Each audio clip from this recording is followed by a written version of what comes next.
Welcome to Ignite the Light, where I'll be reading books for self growth or spirituality. The reason I started to do this is because I like to listen to audiobooks while I drive or throughout the day. And there's so many books out there that are just AI generated and they sound terrible. So my books are going to be uncut. I'm not going to edit nothing. I'm just going to go along with it. I'll be enjoying my coffee, and hopefully you can enjoy your day in this audiobook with me. Today is Outwitting the Devil, Chapter 1. My first meeting with Andrew Carnegie. For more than a quarter of a century, my major purpose has been that of isolating and organizing into a philosophy of achievement the causes of both failure and success, with the object of being helpful to others who have neither the inclination nor the opportunity to engage in this form of research. My labor began in 1908 as a result of an interview that I had with the late Andrew Carnegie. I frankly told Mr. Carnegie that I wished to enter law school and that I had conceived the idea of paying my way through school. By interviewing successful men and women, finding out how they came to be their success, and writing stories of my discoveries for magazines. At the end of our first visit, Mr. Carnegie asked whether or not I possessed enough courage to carry out a suggestion he wished to offer me. I replied that courage was all I did have and that I was prepared to do my best to carry out any suggestion he cared to offer. He then said, "Your idea of writing stories about men and women who are successful is commendable as far as it goes, and I have no intention of trying to discourage you from carrying out your process.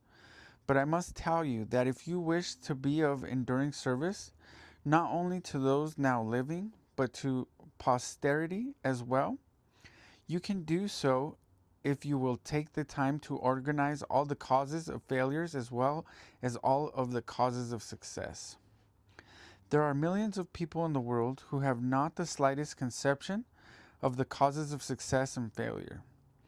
The schools and colleges teach practically everything except the principles of individual achievement.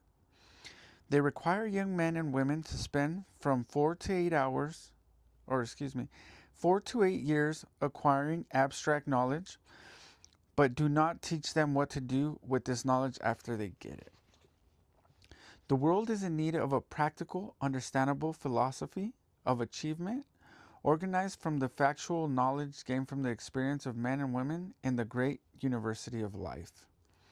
In the entire field of philosophy, I find nothing which even remotely resembles the sort of philosophy which I have in mind. We have a few philosophers who are capable of teaching men and women the art of living. It seems to me that here is an opportunity which should challenge an ambitious young man of your type, but ambition alone is not enough for this task which I have suggested. The one who undertakes it must have courage and tenacity. The job will require at least 20 years of continuous effort, during which the one who undertakes it all will have to earn his living from some other source, because this sort of research is never profitable at the outset, and generally those who have contributed to civilization through work of this nature have had to wait 100 years or so after their own funerals to receive recognition of their labor." Note to the readers: Sharon let your answer comments in special sections like this. 20 years of labor with no pay and possibility, no recognition. How would you respond to this offer? As he discusses below, Hill accepted Carnegie's challenge and with a letter of introduction from Carnegie set about interviewing the giants of that time, including Theodore Roosevelt, Thomas Edison, John D. Rockefeller, Henry Ford, Alexander Graham Bell, King Gillette, founder of the Gillette Safety Razor Company, and many more. His effort ultimately culminated in the publication of several books, including the 8-volume Law of Success and Think and Grow Rich. After more than 25 years of research, Think and Grow Rich is widely recognized as the seminal work in self-development. introducing essentially all the principles that continue to serve as a foundation for the teachings of the personal development gurus of today. As reflected in Hill's own description, the process of developing and publishing Think and Grow Rich was itself a study in the principles he revealed. It may be telling that the manuscript of Outwitting the Devil was written the year after Think and Grow Rich was published, since this work may reveal the frustration and revelation of Hill's other self and how he conquered his frustrations and succeeded in using the very principles he described in Think and Grow Rich. Outwitting the Devil will reveal Hill's spiritual awakening and how each of us can learn from his encounter with the devil. If you understand this job, you should interview not only the few who have succeeded, but many who have failed. You should carefully analyze many thousands of people who have been classed as failures. And I mean by the term failures, men and women, who have come to the closing chapter of life disappointed because they did not attain the goal which they had set their hearts upon achieving. As inconsistent as it may seem, you will learn more about how to succeed from the failures than you will from the so-called successes. They will teach you what not to do along toward the end of your labor. If you carry it through successfully, you will make a discovery which may be a great surprise to you. You will discover that the cause of success is not something separate and apart from the man, that it is a force so intangible in nature that the majority of men never recognize it, a force which might be properly called the other self. Noteworthy is the fact that this other self seldom exerts its influence or makes itself known, excepting at times of unusual emergency. When men are forced through adversity and temporary defeat to change their habits and to think their way out of difficulty, my experience has taught me that a man is never quite so near success as when that which he calls failure has overtaken him, for it is on occasions of this sort that he is forced to think. If he thinks accurately and with persistence, he discovers that so-called failure usually is nothing more than a signal to rearm himself with a new plan or purpose. Most real failures are due to limitations which men set up in their own minds. If they had the courage to go one step further, they would discover their error. Here's a note. Most real failures are due to limitations which men set up in their own minds. A negative mindset and self-doubt can be the primary obstacle to success. With the current economic downturn, far too many people who have all their life done everything right are now, for the first time, facing severe economic adversity. The greatest barrier to their recovery is their own fear and self-doubt instilled by their recent experience. Have you allowed the current economic downturn to overtake you? Have self-doubt and self-sabotage held you back from reaching your dreams? Are you your own worst enemy? In Think and Grow Rich, Hill told the story of R.U. Darby, a gold prospector, frustrated when a rich vein of gold apparently ran out. Darby sold his gold claim for a pittance to the town junkman. The junkman brought in the right expert advisors and found that Darby would have rediscovered the vein. Had he moved his digging by a mere 3 feet, had Darby persevered, he would have had his fortune. But he gave up and abandoned his dreams. When he was only 3 feet from gold, rather than being crushed by his error, Darby learned from his experience and went on to build an insurance empire. Will you abandon your quest just before reaching great success? When you are only 3 feet from gold? You can read how many of today's icons persevered through difficult situations in the book 3 Feet from Gold. End of note. Begin life anew. Mr. Carnegie's speech reshaped my entire life, planted in my mind a burning purpose, which has driven me ceaselessly, and this despite the fact that I had but a vague idea as to what he meant by the term other self.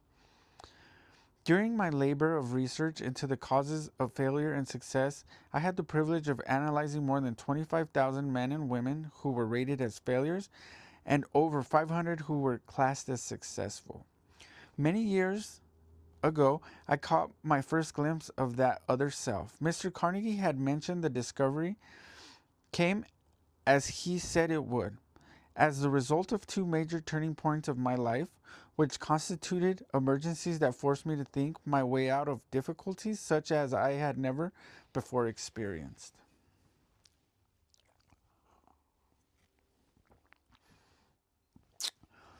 I wish it were possible to describe this discovery without the use of the personal pronoun, but this is impossible because it came through personal experiences from which it cannot be separated. To give you the complete picture, I shall have to go back to the first of these two major turning points and bring you up to the discovery step by step. The research necessary for the accumulation of the data from which the 17 principles of achievement and the 30 major causes of failure were organized required years of labor. I had reached the false conclusion that my task of organizing a complete philosophy of personal achievement had been completed. Far from having been completed, my work had merely begun. I had erected the skeleton of philosophy by organizing the 17 principles of achievement and the 30 major causes of failure. But that skeleton had to be covered with the flesh of application and experience. Moreover, it had to be given a soul through which it might inspire men and women to meet obstacles without going down under them. The soul, which had yet to be added, as I discovered later, became available only after my other self made its appearance through two major turning points of my life. Resolving to turn my attention and whatever talents I might possess into monetary returns, through business and professional channels, I decided to go into the profession of advertising. And I became the advertising manager of the LaSalle Extension University of Chicago. Everything went along beautifully for 1 year, at the end of which I was seized by a violent dislike for my job and resigned.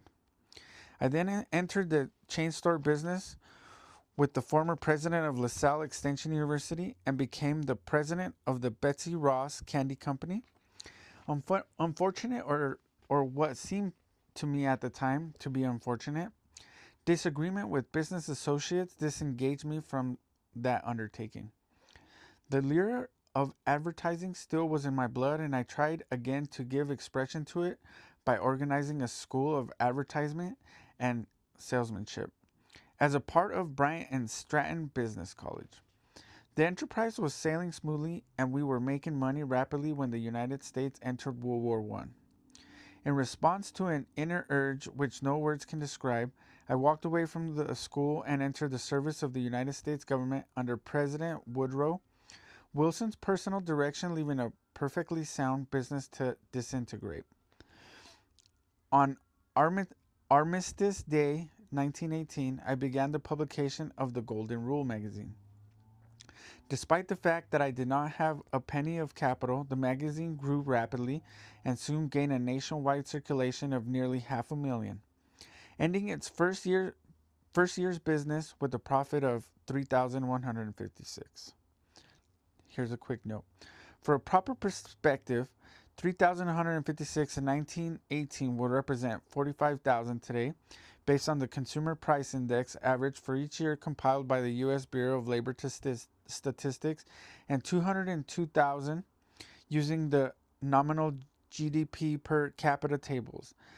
Not a bad profit for a first year in the magazine business, when 80 to 90% of new titles fail, and even the successful ones take 3 to 5 years to become profitable. End of note. Some years later, I learned from an experienced publisher that no man experienced in the publication and distribution of national magazines would think of starting such a magazine with less than $500,000 of capital. The Golden Rule magazine and I were destined to part company. The more we succeeded, the more discontented I became until finally, due to an accumulation of petty annoyances caused by business associates, I made them a present of the magazine and stepped out. Through that, through that move, perhaps I tossed a small fortune over my shoulder. No, this was only the beginning of Hill's love for magazines. The Golden Rule was followed by his publication of the Napoleon Hill magazine. Later in life, he became the editor of Success, a magazine that is still published today. End of note. Next, I organized a training school for salesmen. My first assignment was to train a sales army of 3,000 people for a chain store company, for which I received $10 for each salesman who went through my classes. Within 6 months, my work had netted me a little over $30,000 success. As far as money was concerned, was crowning my efforts with abundance. Again, I became fidgety inside. I was not happy. It became more obvious every day that no amount of money would ever make me happy. Without the slightest reasonable excuse for my actions, I stepped out and gave up a business which I might easily have earned a healthy salary. My friends and business associates thought I was crazy, and they were not backward about saying so. Frankly, I was inclined to agree with them, but there seemed nothing I could do about it. I was seeking happiness and I had not found it. I was seeking happiness and I had not found it. At, at least that is the explanation I could offer my unusual actions. What man really knows himself? Side note. Again, I became fidgety inside. I was not happy. It became more obvious every day that no amount of money would ever make me happy. I could have written this about myself a few years ago, but when I took action by leaving a situation that, although financially rewarding, was no longer aligned with my personal mission, new doors of opportunity opened for me. It turned out to be the best decision of my professional life.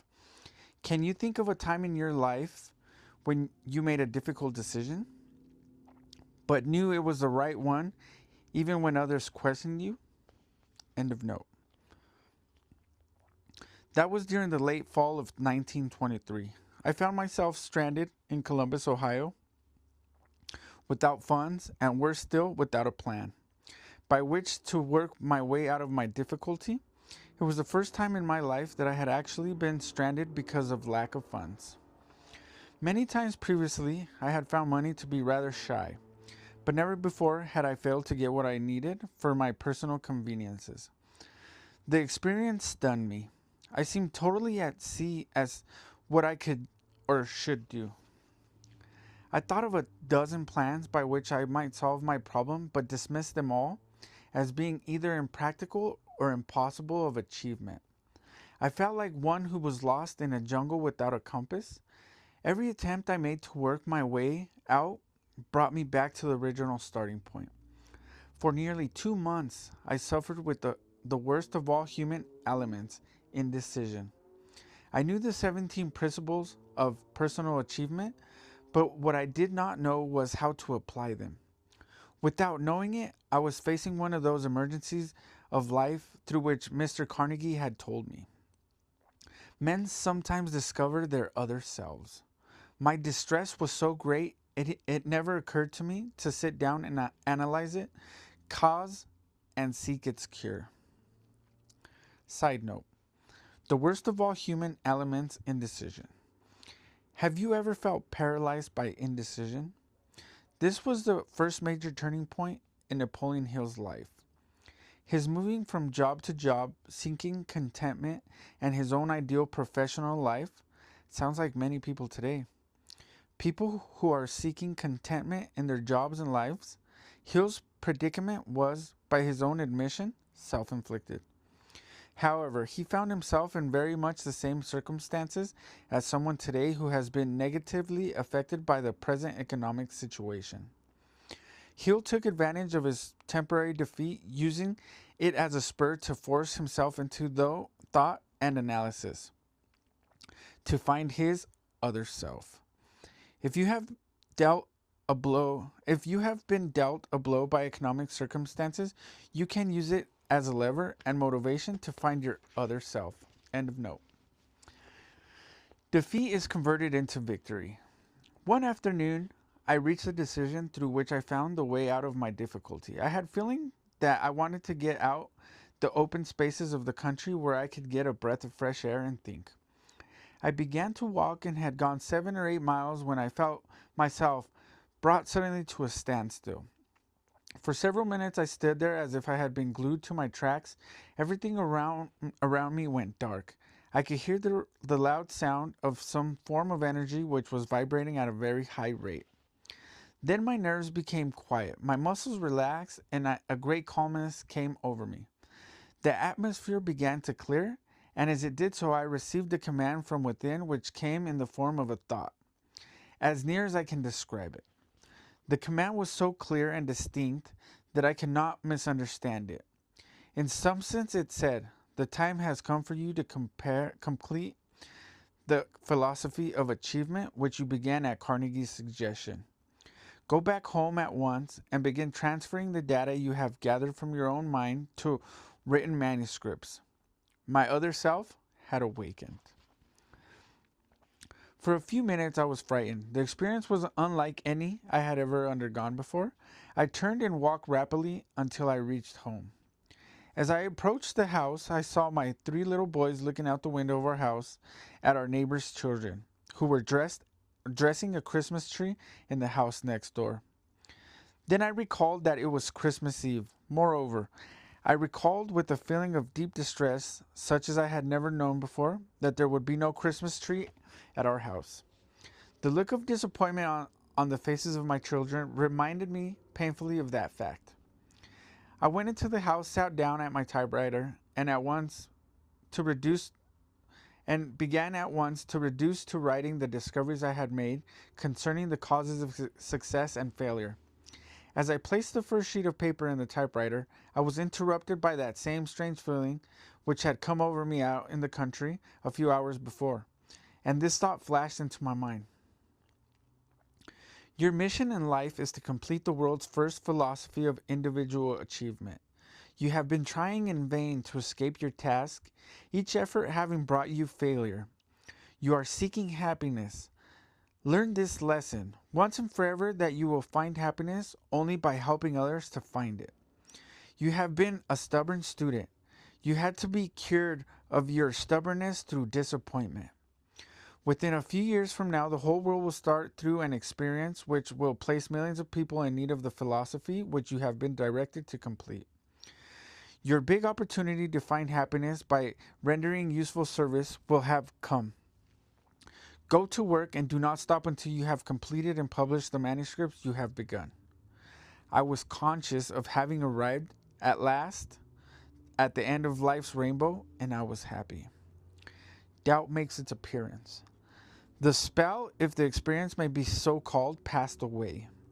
I began to write. Shortly thereafter, my reason suggested to me that I was embarking upon a fool's mission. The idea of a man who was down and almost out, presuming to write a philosophy of personal achievement, seemed so ludicrous that I laughed hilariously, perhaps scornfully. I squirmed in my chair, ran my fingers through my hair, and I tried to create an alibi that would justify me in my own mind in taking the sheet of paper out of my typewriter before I had really begun to write. But the urge to continue was stronger than the desire to quit. I became reconciled to my task and went ahead. Side note. The urge to continue was stronger than the desire to quit. Remember that time when you wanted to quit, but something drove you to keep going? It may have been your other self. End of note. Looking backward now in the light of of what has happened, I can see that most minor experiences of adversity through which I had passed were among the most fortunate and profitable of all my experiences. They were blessings in disguise because they forced me to continue the works which finally brought me an opportunity to make myself more useful to the world than I might have been had I succeeded in my previous plan or purpose. For almost 3 months, I worked on those manuscripts, completing them during the early part of 1924. As soon as they had been completed, I felt myself again being lured by the desire to get back into the great American game of business. Subscribing to the lure, I purchased the Metropolitan Business College in Cleveland, Ohio, and began to lay plans for increasing its capacity. By the end of 1924, we had developed and expanded by adding new courses until we were doing business nearly double the previous record the school had ever known. Again, the germ of contentment began to make itself felt in my blood. Again, I knew that I could not find happiness in that sort of endeavor. I turned the business over to my associates and went on a lecture platform, lecturing on the philosophy of achievement to the organization of which I had devoted so many of my previous years. One night, I was booked to lecture in Canton, Ohio. Fate, or whatever it is, seemed sometimes to shape the destiny of men. No matter how hard they may try to battle against it, again stepped into the picture and brought me face to face with a painful experience. In my Canton audience sat Dr. R. Mallet, publisher of the Canton Daily News. Mr. Mallet became so thoroughly interested in the philosophy of individual achievement, on which I lectured that night, that he invited me to come see him the following day. That visit resulted in a partnership agreement which was to have taken place on the 1st of the following January, when Mr. Mallet planned to resign as publisher of the Daily News, to take charge of the business and publishing of the philosophy on which I had been working. However, in July 1926, Mr. Mallet was murdered by Pat McDermott, an underworld character, and a Canton, Ohio policeman, both of whom were sentenced to life imprisonment. He was murdered because he was exposing in his newspaper a hookup between the bootleggers and certain members of the Canton police force. The crime was one of the most shocking that Prohibition era produced. Note: The July 1926 murder of crusading journalist Donald Ring Mallet, the editor of Canton, Ohio Daily News, was one of the most publicized crimes in the 1920s. In 1925, Mallet had discovered widespread corruption within the Canton police force and embarked on an anti-vice, anti-corruption editorial campaign, targeting, among others, the Canton police chief. He was reported to have asked Ohio's governor to initiate an investigation of the corruption, a detail not reflected on Hill's account. Local underworld figures and at least one Canton police officer hired Patrick McDermott, an ex-con from Pennsylvania, to silence Mallet. Mallet was gunned down outside his home. As the story goes, gunmen were also lying in wait for Hill, but a fortuitous automotive breakdown kept him out of their way. On July 17, the New York Times reported an article titled, "More Death Threats Following the Slaying of Canton Editor," that the citizens of Canton are terror-stricken by threats of further killings by the rulers of the gamblers, bootleggers, and other criminals. As recounted by Hill, after hearing the Mallet's murder and receiving an anonymous warning to get out of town, he fled to West Virginia. In large part due to work of private detective hired by Stark County prosecutor McDermott, 2 local gangsters, and a former police detective were ultimately convicted on Mallet's murder. End of note. Chance, ? Saves my life. The morning after Mr. Mallet's death, I was called on the telephone and put on notice by some unknown person that I had 1 hour in which to get out of Canton. That I could go voluntarily within the hour, but if I waited longer, I probably would go in a pine box. My business associate with Mr. Mallet had apparently been misunderstood. His murderers evidently believed I was directly connected with the expose he was making on his newspapers.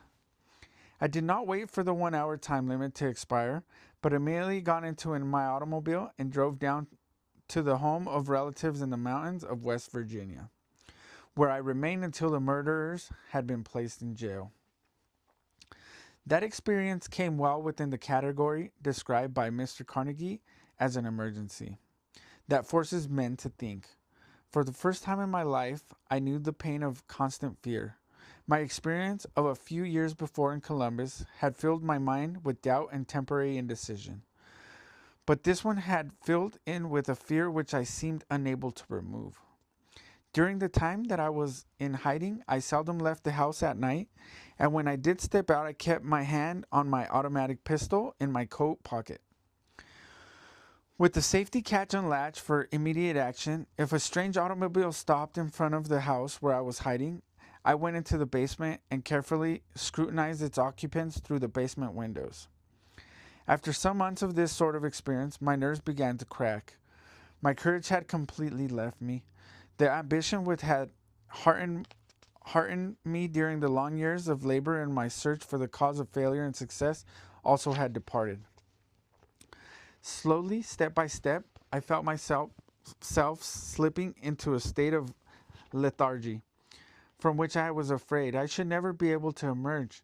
The feeling must have been closely akin to the experience by the one who suddenly steps into quicksand and realizes that every effort to extricate himself carries him just so much deeper.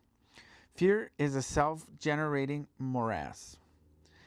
If the seed of insanity had been in my makeup, surely it would have germinated during those months of living death.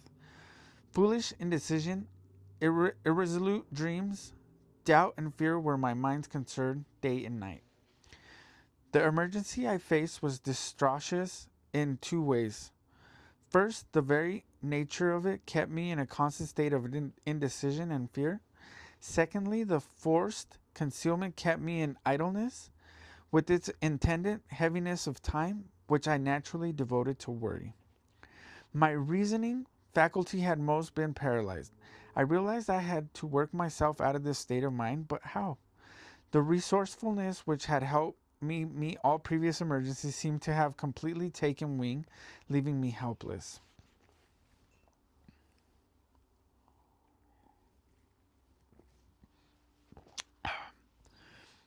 Out of my difficulties, which were burdensome enough up to this point, grew another which seemed more painful than all the others combined. It was the realization that I had spent the better portion of my past years in chasing a rainbow, searching higher and yon for the causes of success, and finding myself now more hopeless than any of the 25,000 who I had just judged as being failures. This thought was almost maddening. Moreover, it was extremely humiliating because I had been lecturing all over the country in schools and colleges and before businesses, organizations, presuming to tell other people how to apply the 17 principles of success, while here I was, unable to apply them myself. I was sure that I never could again face the world with a feeling of confidence. Every time I looked at myself in a mirror, I noticed an expression of self-content on my face, and not infrequently I did say things to the man in the mirror which are not printable. I had begun to place myself in the category of charlatans who offer others a remedy for failure, which they themselves cannot successfully apply. The criminals who had murdered Mr. Mallet had been tried and sent to the penitentiary for life. Therefore, it was perfectly safe, as far as they were concerned, for me to come out of hiding and again take up my work. I could not come out, however, because now I faced circumstances more frightful than criminals who had sent me into hiding. The experience had destroyed whatever initiative I had possessed. I felt myself in the clutches of some depressing influence which seemed like a nightmare. I was alive. I could move around, but I could not think of a single move by which I might continue to seek the goal which I had.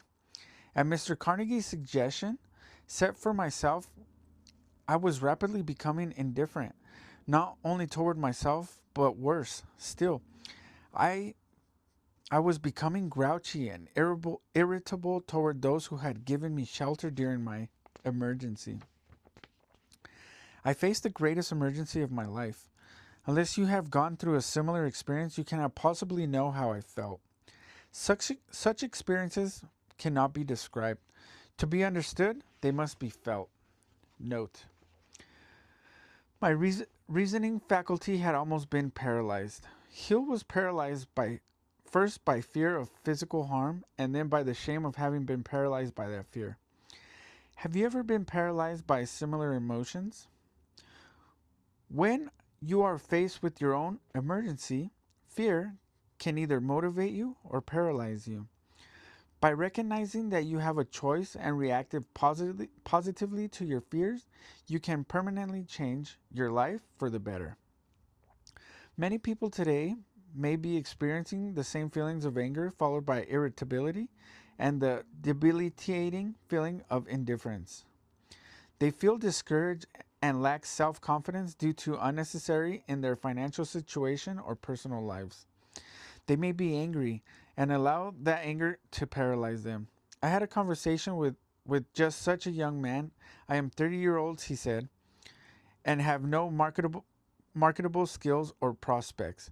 He had a million excuses for not taking action to change his situation. I pointed out that unless he took action, nothing would change.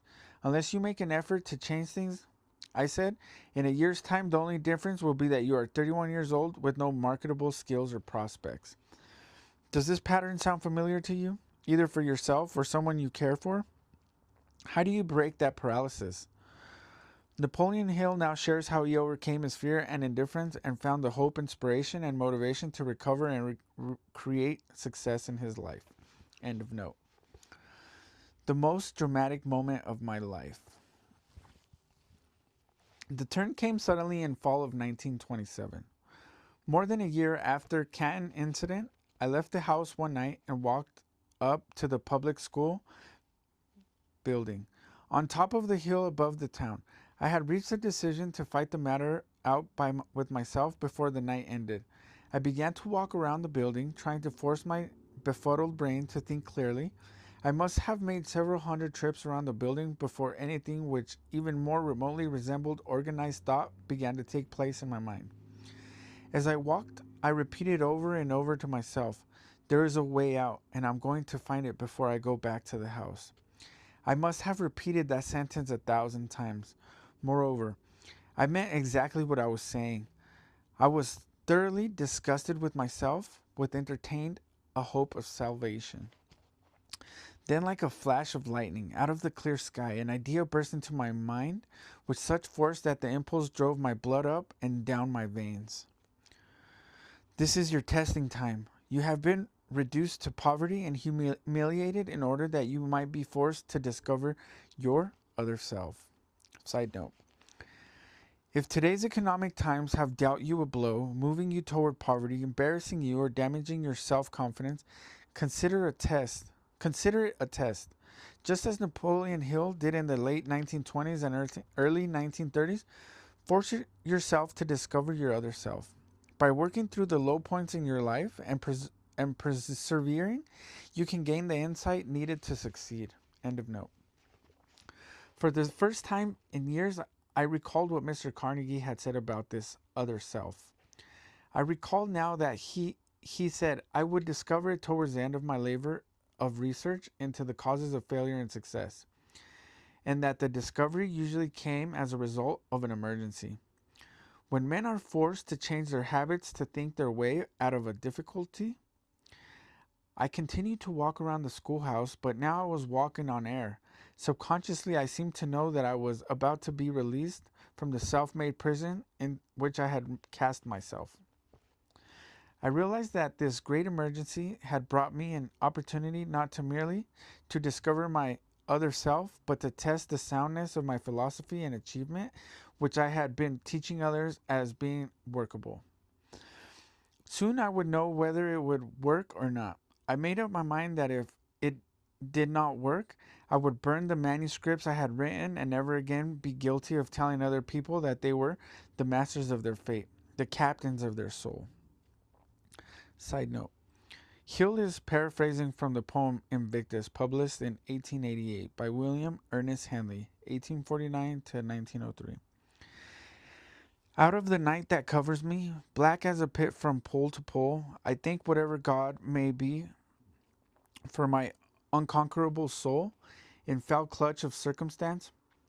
I have not winced or cried aloud under the bulging of chance.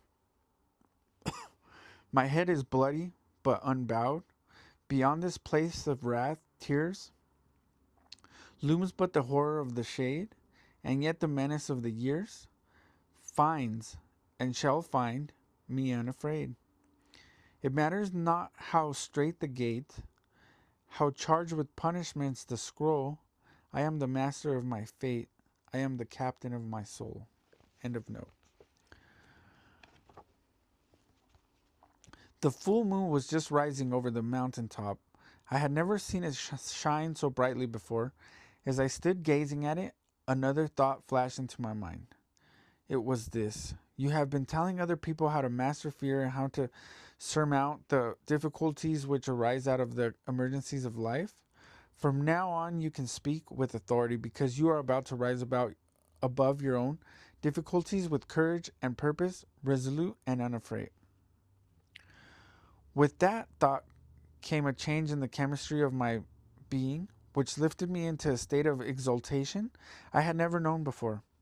My brain began to clear itself of the state of lethargy into which I had lapsed. My difficulty of reason began to work once more.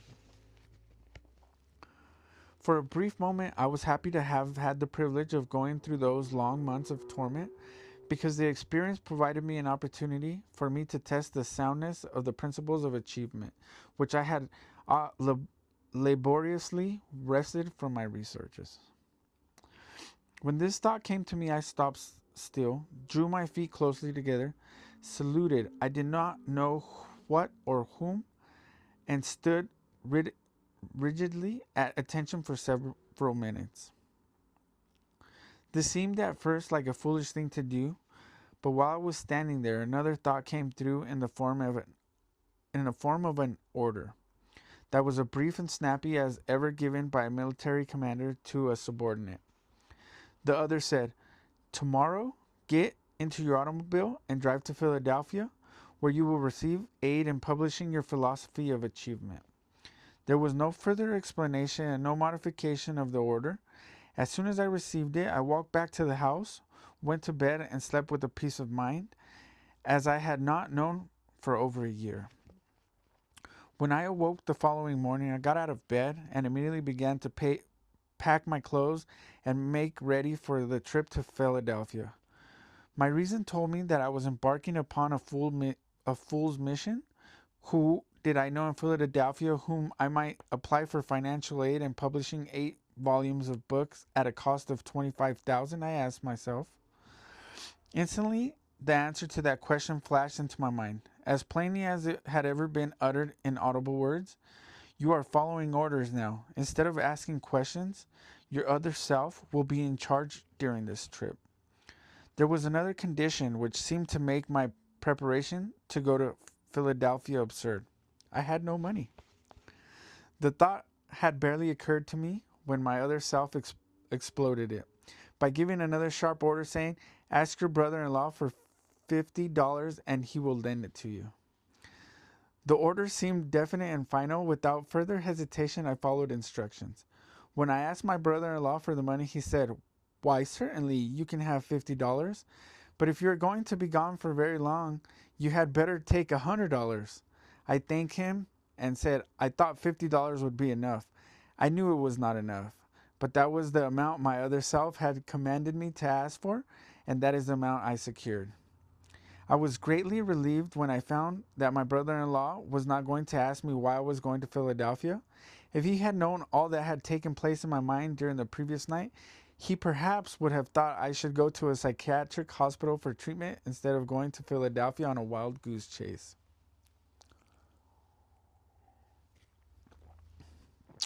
My other self takes command. I left with my head telling me I was a fool, and my other self commanded me to ignore the challenge and carry out my instructions. I drove all night, arriving in Philadelphia the next morning. My first thought was to look up a modestly priced boarding house where I could rent a room for about $1 a day. Here again, my other self took charge and gave command to register at the most exclusive hotel in the city. With a little more than $40 of my remaining capital in my pocket, it seemed like a financial suicide. When I marched up to the desk and asked for a room, or rather, should I say I started to ask for a room when my newly discovered other self gave me the order to ask for a suite of rooms, the cost of which would about consume my remaining capital. In 2 days, I obeyed. The bellboy picked up my bags, handed me my claim check for my automobile, and bowed me toward the elevator as if I were the Prince of Wales. It was the first time in more than a year that any human being has shown me such deference. My own relatives, with whom I had been living far from, having shown me deference, had, so I imagined, felt I was burden on their hands. And I am sure that I was, because no man in the frame of mind that I had been in for the past year could be anything other than a burden to all to whom he came into contact. It was becoming apparent that my other self was determined to wean me away from the inferiority complex which I had developed. I tossed the bellboy $1. I started to estimate what my hotel bill would be by the end of the week when my other self commanded me to get my mind entirely off all thoughts of illumination or thoughts of limitation, and to conduct myself for the time being just as I would if I had all the money I wanted in my pockets. The experience I was passing through was both new and strange to me. I had never possessed as being anything other than what I believed myself to be. For nearly half an hour, this other self gave me orders which I followed to the letter during the subsequent period of my stay in Philadelphia. The instructions were given through the medium of thoughts which presented themselves in my mind with such force that they were rapidly distinguishable from my ordinary self-created thoughts. Side note. Hill took on the persona of the wealthy man he wanted to be. We strongly agree that to be wealthy, you need to think wealthy.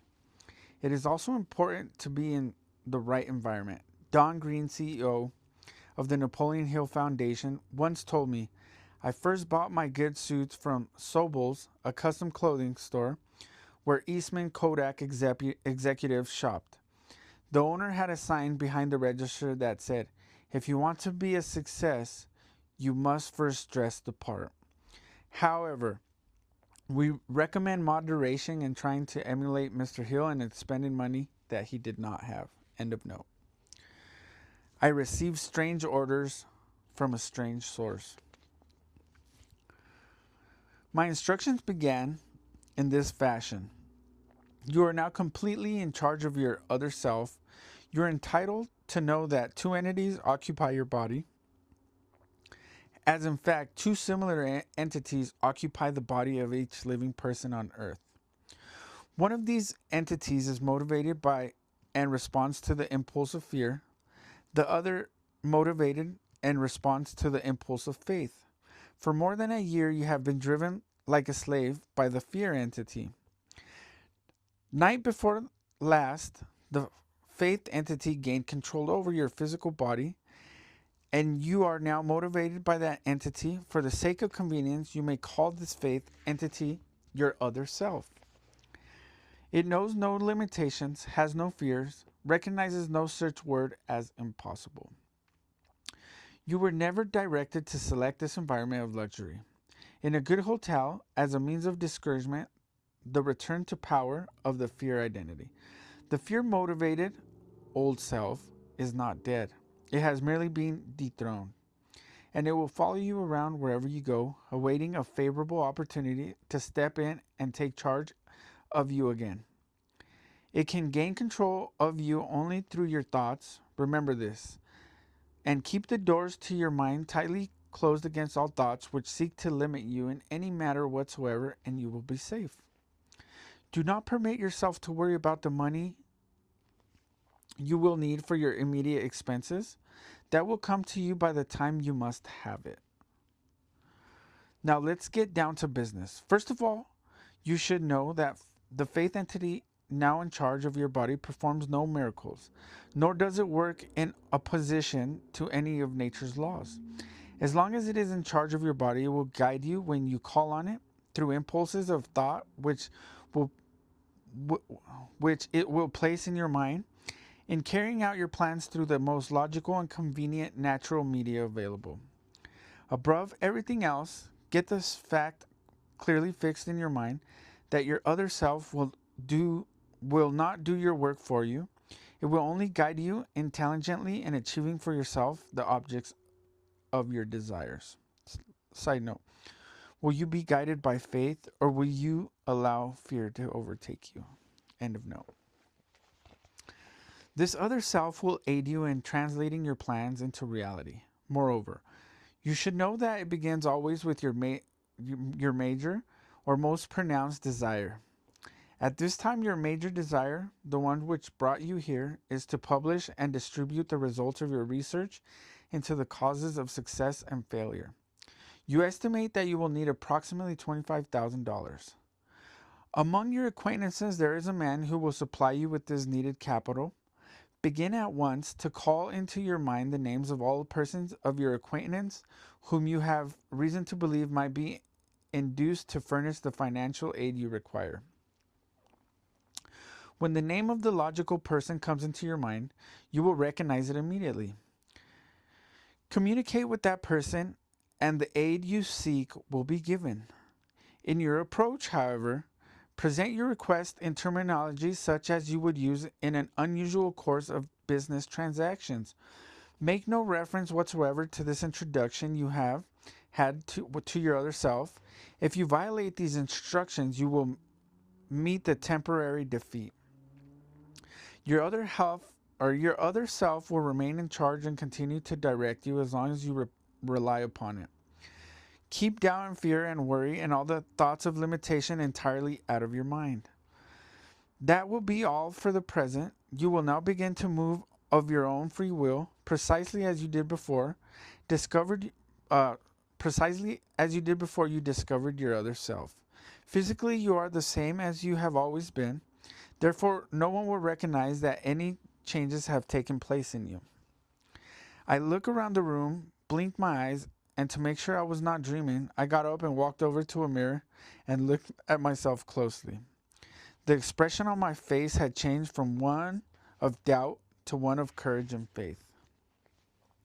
There was no longer any doubt in my mind that my physical body was in charge of an influence far different than the one which I had been dethroned 2 nights before. As I walked around the schoolhouse in West Virginia. Note: here, in editing the manuscript, I have ended the chapter at one of the great turning points in the author's life. Have you ever undergone a life change such as one Hill describes above? It can also be described in religious terms as conversion experience. Others may simply refer to it as a wake-up call, or a tap on the shoulder, or more vehemently as a slap in the face. End of chapter 1.